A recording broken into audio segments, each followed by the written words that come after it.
Hello students, my name is Saurabh sir and I welcome you all to the official YouTube channel of Euphoria Academy. আশা করি আপোনালোকে সবে ভালে আছে। Finally, DHS ৰ এটা notice ওলাইছে বাৰু আজি নহয় বাৰু যোৱাকালি ওলাইছিল।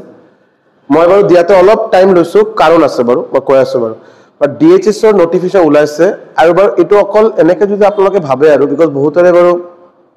ADRE 2.0 বহুত এনেকে এক্সপেৰিয়েন্স আছে যিসকলে ভালকে প্ৰিপাৰেচন কৰিছিল। এক্সামও ভালে দিছিল বাৰু তেখেতসকলে কোৱা মতে বাট কিবা কাৰণত ADRE 2.0 ফাইনাল মানে আমাৰ নেক্সট ৰাউন্ডৰ কাৰণে স্কিল টেষ্ট আৰু ইন্টাৰভিউৰ কাৰণে নাম আহা নাই এনেকে ষ্টুডেন্টৰ সংখ্যা বহুত বেছি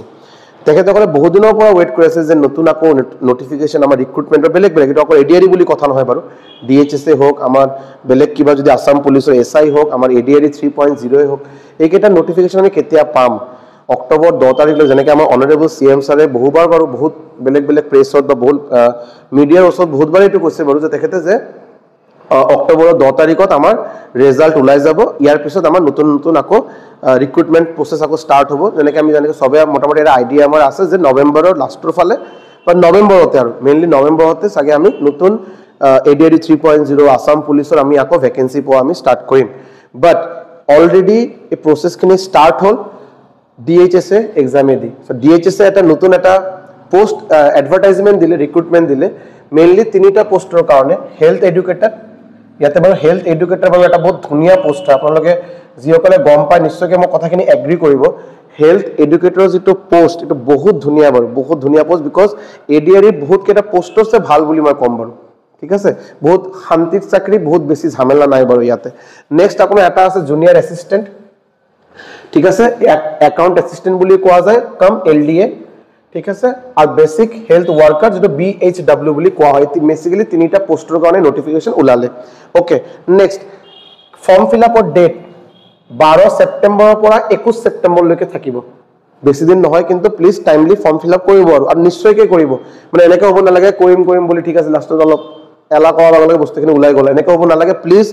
12 তাৰিখৰ পৰা 21 তাৰিখলৈকে টাইম আছে যিমান সোনকালে সম্ভৱ 12 বা 13 তাৰিখৰ ভিতৰত ফৰ্ম ফিল আপ কৰি দিব আৰু ঠিক আছে ইয়াৰ পিছত আপুনি চাব আমাৰ হেলথ এডুকেটৰ পোষ্ট কেটা আছে হেলথ এডুকেটৰ পোষ্ট আছে বাৰু 78 ঠিক আছে জুনিয়ৰ এসিস্ট্যান্ট বা একাউন্টেন্ট পোষ্ট আছে আমাৰ 72 হয়নে মই বস্তুখিনি অলপ ওপৰত লৈ আপোনাক দেখাই আছো চাব আপোনাৰ জুনিয়ৰ হেলথ এডুকেটৰ জুনিয়ৰ এসিস্ট্যান্টৰ পোষ্ট কেটা ভাল মানে এটো কিন্তু নাম্বাৰ অফ পোস্ট কিন্তু একেবাৰে বেয়া নহয় কিন্তু বাৰু 78 72 পোস্ট কিন্তু বহুত মানে ফাইনালি আপোনাৰ বাৰু এটা পোষ্টে লাগে বাৰু চাকৰিৰ কাৰণে বাট 78 72 আৰু ইয়াতে 41 মই ভাবো বাৰু ঠিক ঠাক নাম্বাৰ অফ পোস্ট কিন্তু এটা ভ্যাকেন্সি ওলাইছে আৰু ঠিক আছে সো হেলথ এডুকেটৰৰ কাৰণে বাৰু 78 পোস্ট জুনিয়ৰ এসিস্ট্যান্টৰ কাৰণে 72 আৰু বেসিক হেলথ ওয়াৰ্কাৰ মানে BHW ৰ কাৰণে 41 পোস্ট আৰু আমি গম পাও বাৰু যে এই যে হেলথ এডুকেটৰ যে আছে ইয়াৰ কিন্তু গ্ৰেড পে কিন্তু বঢ়িয়া কিন্তু 7600 ইয়াৰ গ্ৰেড পে 7600 গ্ৰেড পে ঠিক আছে সো কিন্তু বঢ়িয়া এটা পোস্ট ওলাইছে বাৰু ঠিক আছে আৰু ইয়াৰ কাৰণে আৰু যদি আপুনি অলপ চাব বিচাৰে ইয়াতে যদি আপুনি চাই আৰু এবাৰ ইয়াতে চাই লওক নাম্বাৰ অফ পোস্ট কেটা পাই গলে ফৰ্ম ফিল আপৰ ডেট কেটা আপোনালোকে গম পালে যে 12 তাৰিখৰ পৰা 21 তাৰিখলৈকে ফৰ্ম ফিল আপ চলিব আৰু আমাৰ পোষ্টৰ নাম্বাৰ কেটা পাই গলো এটা স্যালাৰি ওয়াইজ অলপ চাই লওক হেলথ এডুকেটৰ মই কৈ আছিলো বাৰু এটো গ্ৰেড পে কিন্তু 7600 গ্ৰেড পে 7600 ধুনিয়া গ্ৰেড পে স্টাৰ্টিংৰ কাৰণে ধুনিয়া আৰু লগতে আৰু এটা কথা আপোনালোকে নিশ্চয়কৈ গম পায় যে আমাৰ 8 পে কমিশন এটা আহাৰ কথা আছে এটো আমাৰ সবৰ কাৰণে myself being a government employee central government employee মোৰ কাৰণে বা মোৰ নিচিনা এনেকে বহুত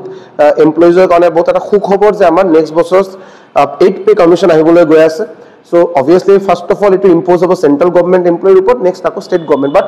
ये नॉर्मल बात है अगर सेंट्रल गवर्नमेंट एम्प्लॉय के ऊपर इंपोज होगा उनको अगर फायदा मिलेगा तो कुछ महीना बाद 3-6 महीना बाद आपको ऑब्वियसली स्टेट गवर्नमेंट एम्प्लॉय को भी मिल ही जाएगा सो বাৰু স্যালাৰি ওয়াইজ কিন্তু আকৌ বহুত বেছি ইনক্ৰিজ হ'ব মিনিমাম আমি এক্সপেক্ট কৰি আছো যে 8 পে কমিশনত আমাৰ সবৰে আৰু এটো বাৰু জি এমপ্লয়ি কক স্টেট গवर्नमेंट কক সেন্ট্ৰাল গवर्नमेंट কক জি গ্ৰেড এ কক গ্ৰেড 3 গ্ৰেড 4 জি কক বাৰু মোটামুটি 30 to 35% ইনক্ৰিজ এটা হোৱাৰ এটা আশা আছে বাৰু ঠিক আছে এটলো বাৰু পিছত কেতিয়াবা এটা ভিডিও বনাম বাৰু বাট চাব হেলথ এডুকেটৰ মোটামুটি যেটো স্যালাৰি দিয়া হৈছে পে স্কেল 14000 ৰ পৰা 70000 গ্ৰেড পে 7600 জুনিয়ৰ এসিস্ট্যান্টৰ বাৰু আপোনাৰ same pay scale same 14 to 70 but grade pay কিন্তু 6200 আৰু বেসিক হেলথ ওয়াৰ্কাৰৰ 14 to 70000 আকৌ পে স্কেল সেম বাট গ্ৰেড পে কিন্তু 5600 ওকে এলিজিবিলিটি ক্ৰাইটেৰিয়া যদি কোৱা হয় অবভিয়াসলি এমপ্লয়মেন্ট এক্সচেঞ্জৰ আপোনাৰ এটা must process valid employment exchange registration certificate for state of Assam etu baru valid eta hoboi lagibo because ADRE 1.0 কিন্তু এনেকে বহুত কেটা অলপ 2 নম্বৰী কেছ এনেকে উলাইছিল আৰু so valid employment exchange registration কৰাই লব আৰু ইয়াৰ বাহিৰত আপোনাৰ বেলেগ কিবা যদি আপোনালোকে যদি কোডবা যদি ইনভলভ আছে কিবা স্টেট গভর্নমেন্ট या সেন্ট্রাল গভর্নমেন্ট বেলেগ কিবা কোডবা অর্গানাইজেশন ইনভলভ আছে অলরেডি চাকৰি কৰি আছে বাৰু নিশ্চয়কৈ নো অবজেকশন সাৰ্টিফিকেট যেটো ইন শৰ্ট এনওসি বুলি কোৱা হয় এনওসি কিন্তু নিজৰ ডিপাৰ্টমেন্টৰ পৰা উলাই লব নহলে কিন্তু প্ৰবলেম হ'ব পাৰে ঠিক আছে প্ৰবলেম হ'ব পাৰে কি প্ৰবলেম হ'বই আৰু উইদাউট এনওসি সম্ভৱ নহয় clear okay number of seat unreserved OBC SC ST হিসাবে দিয়া আছে বাৰু ম্যাক্সিমাম এজও দিয়া আছে সো ঠিক আছে মিনিমাম এজ আৰু ম্যাক্সিমাম এজ দিয়া আছে 18 পৰা 40 লৈকে আমাৰ unreserved বাকি গুটে কেটা আপনি চাব পাৰে আৰু ইয়াতে সিলেকশন প্ৰসেস নিশ্চয়কৈ এতিয়ালৈকে বাৰু ডিটেইলছত কোৱা নাই এতিয়ালৈকে ডিটেইলছত কোৱা হোৱা নাই এটা আমাৰ যেটো অফিশিয়াল যেটো ওয়েবসাইট dhs.assam.gov.in এটা আমাৰ অফিশিয়াল আমাৰ অসমৰ DHS ৰ যেটো আমাৰ ওয়েবসাইট তাতে আপোনালোকে নিশ্চয়কৈ গম পাব তাতে থাকিলে মানে তাতে দুই দিন পাছে বস্তুখিনি অলপ চাই গলে হলো নিশ্চয়কৈ আপডেট তাতে পাই যাব আৰু ক্লিয়াৰ এতিয়া এটা কথা কৈ দিও যে আপোনালোকৰ মাজত বহুতে বাৰু মই যিমানখিনি কোৱেৰিজ পাইছো আৰু সবে বাৰু ADRE 3.0 ADRE 3.0 বুলি কৈ আছে আৰু আসাম পুলিচ এছআই বহুত বেছি ক্ৰেজ বাট মই এটা কথা কম বাৰু আৰু বস্তুখিনি অলপ ভালকে শুনিব DHS এক্সামৰ মই নিজৰ অভিজ্ঞতাৰ পৰা মই কৈ আছো মোটামুটি আজিৰ দিনত চাগে যোৱা 3 বছৰ 4 বছৰ যদি মই কথা কওঁ মোটামুটি মোৰ চিনাকি মোৰ ষ্টুডেন্টৰ ভিতৰত কেইজন বাৰু DHS ৰ চাকৰি কৰা মানুহ আছে 10 জনৰ পৰা 15 জনলৈকে আছে মিনিমাম বেলেগ ডিপাৰ্টমেন্টত সো তেখেতসকলে কোৱা মতে তেখেতসকলৰ যেটো এক্সপেৰিয়েন্স মই কেতিয়াবা শেয়াৰ কৰা হয় বা কি মোৰ নিজৰ চাকৰি হয় তেখেতসকলক কোৱা হয় তেতিয়া কেতিয়াবা তেখেতসকলে মোক নিজৰ কথা কয় আৰু সো মই যিমানখিনি গম পাওঁ তেখেতসকলৰ চাকৰি বহুত বেছি প্ৰেছাৰ নাই ধুনীয়া এটা চাকৰি হয় আৰু স্যালাৰি ওয়াইজ কিন্তু ভাল আৰু মোস্ট ইম্পৰ্টেন্ট কথা হল প্ৰিপাৰেচনৰ যেটো মোড আপোনালোকে যদি DHS ৰ কাৰণে যদি এটা এটা অপৰচুনিটি হিচাপে ভাবে এটো কাৰণে যদি ভাল ইন্টেন্সিটি যদি প্ৰিপাৰেচন কৰা স্টাৰ্ট কৰে ADRE 3.0 কাৰণে কিন্তু বেলেগ আৰু কোনো ৰাস্তা নহয় সেম প্ৰিপাৰেচনে হ'ব সেম মোড অফ প্ৰিপাৰেচন হ'ব আপুনি ADRE কাৰণে যি সাবজেক্টে পঢ়াৰ কথা আপোনাৰ প্ল্যানিং থাকিব যি সাবজেক্ট আমি তাতে কভাৰ কৰিম ম্যাথ ৰিজনিং GS ইংলিশ আমাৰ আসাম জিকে কাৰেন্ট অ্যাফেয়াৰ্স সেম বস্তু আপোনাৰ ইয়াতে লাগিব বাট নৰমালি দেখা যায় যে ADRE পড়া DHS ৰ কোশ্চেনৰ লেভেল অলপ ইজি হয় এই কাৰণে কাট অফ টু বহুত হাই যায় সো আপোনাৰ প্ৰিপাৰেচনৰ লেভেলটো বহুত বঢ়িয়া যদি থাকে তেতিয়া আপুনি হাই মাৰ্কটো যেটো ম্যাক্সিমাম যেটো কাট অফটো আপুনি ক্লিয়াৰ কৰাৰ এটা চান্স থাকিব আৰু বস্তুখিনি আপুনি চাকৰি ফাইনালি পাব আৰু সো প্ৰিপাৰেচন আপুনি এতিয়াৰ পৰা ষ্টাৰ্ট কৰক DHS ৰ কাৰণে ষ্টাৰ্ট কৰক বিকজ DHS ৰ কাৰণে কৰা মানে আপোনাৰ ADRE 3.0 আসাম পুলিচ এছআই কাৰণে প্ৰিপাৰেচন কৰা হ'ব ঠিক আছে তাতে সেপাৰেট কিবা বস্তু সেপাৰেট কিবা কন্টেন্ট নাই নিশ্চয়কৈ কৰক আৰু যদি মই বাৰে কয় যদি আপোনালোকে কোনেবা যদি ভাবে যে এটা পেইড কোৰ্স লব যাতে আপোনাৰ কমপ্লিট গাইডেন্স যাতে আপুনি পায় বেলেগ কিবা কিতাপ বেলেগ কিবা নোটস বেলেগ ইউটিউব চেনেল ৰেফাৰ কৰা যাতে প্ৰয়োজন নহয় টাইমখিনি যাতে আপোনাৰ সেভ হয় তো নিশ্চয়কৈ আমাৰ যেটো আপোনালোকে চাব পাৰে বাৰু ইয়াতে আমাৰ এটা পেইড কোৰ্স আমি ৰিসেন্টলি লঞ্চ কৰিছো 2 সেপ্টেম্বৰ পৰা ষ্টাৰ্ট হৈছে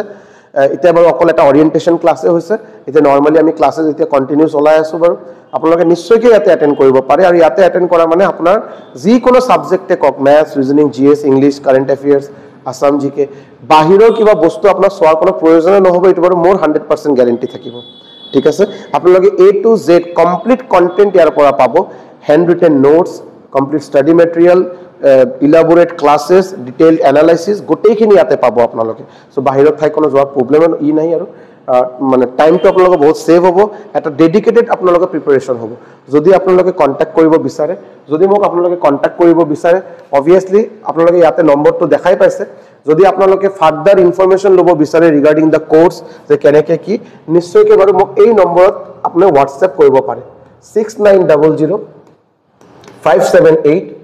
215 এই নম্বৰত মেসেজ কৰি আপুনি ফাৰ্দাৰ ইনফৰমেশনখিনি ল'ব পাৰে যদি ইন্টাৰেস্টেড এডমিশন ল'ব আৰু সোনকালে ক্লাसेসখিনি আপোনালোকে অ্যাটেন্ড কৰিব পাৰে আৰু ঠিক আছে সো দেৰি নকৰাকে সোনকালে প্ৰিপাৰেচন ষ্টাৰ্ট কৰাৰ এটা ভাল অপৰচুনিটি আহিছে আৰু মই জাস্ট কৈ আছো বাৰু this is just the beginning এইটো জাষ্ট এটা বিগিনিং বাৰু বিকজ ইয়াৰ পিছত আৰু বহুত ৰিক্ৰুটমেণ্ট আমাৰ অহা বাকীয়ে আছে ADRE 3.0 কওক আমাৰ আসাম পুলিচে কওক আৰু বেলেগ বেলেগ আৰু সৰু সৰু এক্সাম আহিবই আৰু সো ভালকে এতিয়া পৰা প্ৰিপাৰেচন কৰক যাতে আপুনি ভাল ADRE 3 আৰু আসাম পুলিচ অহাৰ লগে লগে আমাৰ প্ৰিপাৰেচন যাতে একদম মানে বেষ্ট লেভেললৈকে আহি যায় যাতে এই বছৰ কোনো পৰ্যায় যাতে আপোনাৰ চাকৰিটো যাতে মিছ নহয় আৰু ঠিক আছে so keep practising keep revising keep hustling ঠিক আছে নিজৰ যিমান 100% দিয়া সম্ভৱ 100% দিয়ক বহুত সোনকালে আমি ভাল ৰিজাল্ট পাম বুলি আশা ৰাখিছো থ্যাংক ইউ সো মাচ